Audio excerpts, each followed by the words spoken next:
है everyone, this is Gyandeep computer institute और आज मैं आप लोगों को बताने वाला हूँ पाइवट टेबल के बारे में।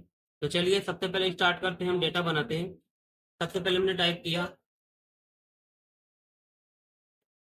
सीरियल नंबर, उसके बाद नेम ऑफ सेल्समैन या कोई भी डेटा आप बना रहे हो, मैं तो मार्केट का सेल्स का डेटा बना रहा हूँ। फिर month of April, starting month, मई जून जुलाई अगस्त सितंबर, इस तरीके से मैंने साल का पूरा महीना डाल दिया ड्रैग करके। फिर मैं यहाँ पे सीरियल नंबर डालता हूँ 1 2। सीरियल नंबर सपोज करो हमारे पास 10 सेल्समैन है या 100 सेल्समैन है, तो सेल्समैन के लिए हम अलग अलग तरीके से हम सीरीज डाल सकते हैं। सपोज करो मैंने यहाँ पे 1 टाइप किया हुआ है और मैं यहाँ पे होम मेनू में जाता हूँ।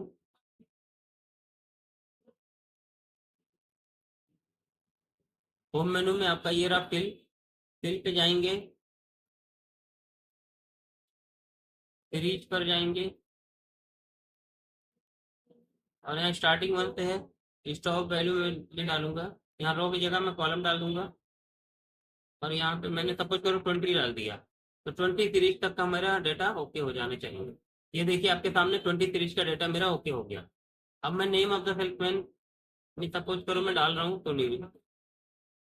सुनील, और यहाँ पे मैंने डाल दिया सुनील की 5 अप्रैल की सेल हो गई 50,000 की, मई की हो गई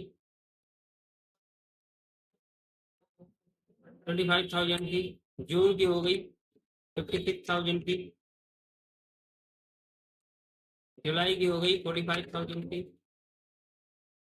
ऐसे ही जो है अलग अलग अमाउंट का हमने डमी अमाउंट डाल दिया। आप जब भी रिपोर्ट बनाएंगे तो ओरिजिनल डालेंगे, डमी नहीं डालेंगे। डेसिमल हम कम कर देते हैं, आफ्टर डेसिमल के बाद का वैल्यू जो हम 0 कर देते हैं।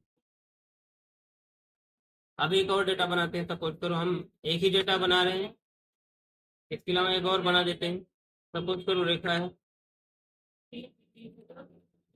रेखा की सेल है 65,000 अप्रैल की, मई की है 70,000, जून की है 44,000।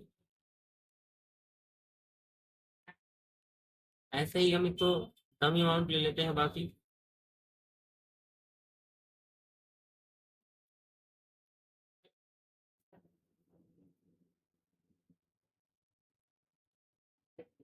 मैं 20 तक का डेटा मैं फिल कर रहा हूँ, अलग अलग डेटा है जितना भी है।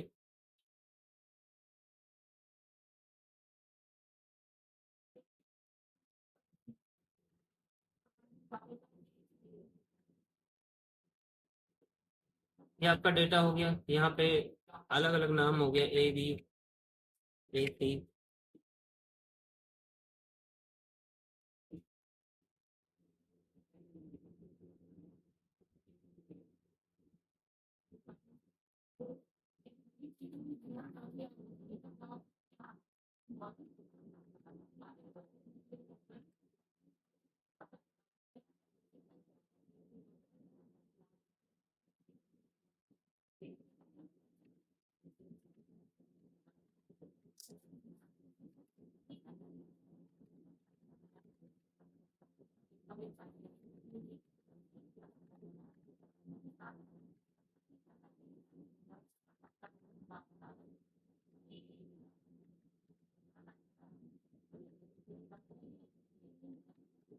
ये अलग अलग नाम हमने डमी में डाल दिए, ठीक है। अब हम इसका इस पर बनाते हैं पाइवट टेबल। हमने अभी तक इसका टोटल नहीं किया है, हम कुछ नहीं, एक डेटा खाली हमें मिला है, कोई भी डेटा मिला है जिसको हम प्रॉपर तरीके से हम पाइवट टेबल में हम देख सकते हैं। अब मैंने यहाँ पे सारी डिटेल मैंने सेलेक्ट कर ली, सेलेक्ट कर लिया थे माउस को। फिर हम इंसर्ट में जाते हैं, इंसर्ट में गए, पाइवट टेबल में गए, ठीक है। और न्यू एग्जिट में देखना है या एग्जिस्टिंग में देखना है, तो न्यू एग्जिट करके ओके कर दो। अगर एग्जिस्टिंग करेंगे तो यही बगल में आ जाएगा जहाँ पे आप सेलेक्ट करोगे। तो न्यू एग्जिट करके मैंने ओके कर दिया। यहाँ पे सीट 2 खुल गया और ये रहा पाइवट टेबल का डायग्राम। यहाँ ऑप्शन है, अब पाइवट टेबल में ऑप्शन बहुत सारे हैं। क्या क्या करना है, मुझे पहले सेल्समैन के नेम देखने हैं। सेल्समैन के नेम पर क्लिक किया, ये देखो सारे सेल्समैन के नेम आ रहे हैं। सारे सेल्समैन का अप्रैल का डेटा देखना है, तो अप्रैल का सबका आ गया यहाँ डेटा, दिख रहा है सबको। अब मैं मुझे सबका नहीं देखना है यहाँ पे, तो सेलेक्ट ऑल को मैं डी सेलेक्ट कर दूंगा, और मैं यहाँ पे नाम देखूंगा कि किसका देखना है मुझे। मुझे रेखा का डिटेल देखना है, ओके कर दिया मैंने, ओके कर दिया। अब रेखा की डिटेल आ रही है अप्रैल की, अप्रैल के लिए मुझे 3 महीने की चाहिए डिटेल, मई जून, इस तरीके से आ रही है ना। जुलाई, अगस्त, सितंबर, अक्टूबर, नवंबर, दिसंबर, जनवरी, फरवरी, मार्च, इस तरीके से रेखा का देखो हमने पूरा डेटा साल का ले लिया, ठीक है ना। ये देखो पूरा मार्च का आ रहा है। तो पाइवट टेबल बनाने का फायदा यह है कि आपके बनाए हुए डेटा को आप अलग अलग तरीके से फिल्टर करके देख सकते हो। अब यही सबका देखना है तो सबका ही देख लो, ऐसे क्लिक करो, सेलेक्ट ऑल पर क्लिक कर दो और ओके कर दो।